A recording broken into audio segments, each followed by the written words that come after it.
Chicken feet naman ang lulutuin natin ngayon at spicy adobo sa Sprite ang gagawin natin. Kaya tara, ano pang hinihintay nyo at samahan nyo ako magluto nito. Meron tayo dito ang 1 kilo ng paa ng manok. Huhugasan natin itong mabuti.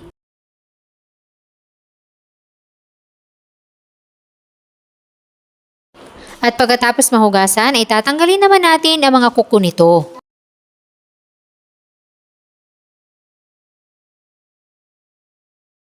At kapag malinis na lahat ng paa ng manok ay mag-start na tayo magpainit ng konting mantika.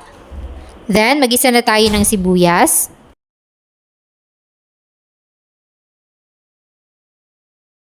Next ay ating dinikdik na bawang.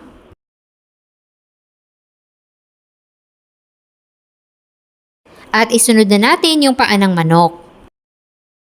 Then igisa nating mabuti.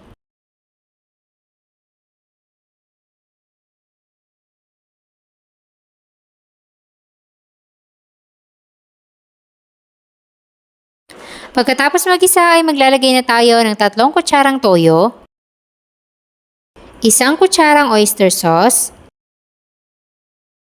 at igisa natin ulit.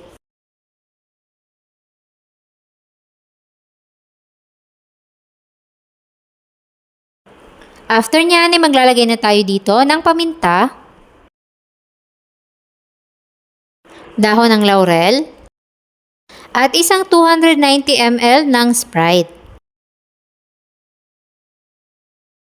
Dadagdagan din natin yan ng 1 cup ng tubig dahil palalambutin muna natin itong paa ng manok. At dahil medyo may katigasan ito, papakuluan natin to na mga 30 to 45 minutes hanggang sa lumambot. Dagdagan nyo na lang ng tubig kung sa tingin niyo ay kulang pa. So after 45 minutes, check na natin. At dahil malambot na nga itong paa ng manok, maglalagay na tayo ng 2 kutsarang suka. Huwag muna itong hahaluin at hayaan lang mag-simmer ng mga 2 hanggang 3 minuto.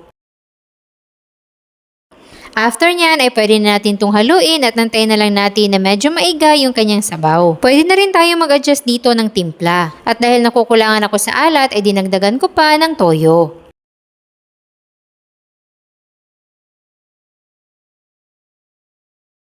Kapag okay na sa inyo ang timpla at medyo iga na yung kanyang sabaw ay pwede na nating ilagay yung ating sili.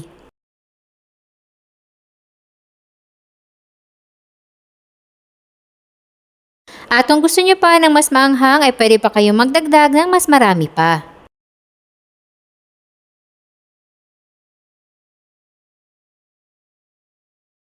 At ayan, ready na ang ating malambot at masarap na spicy chicken feet adobo. Kung gusto nyo rin magluto nito, hanapin nyo na lang dyan sa baba ang kompletong listahan ng ating mga sangkap. Sana'y nagustuhan nyo ang ating recipe for today. Enjoy!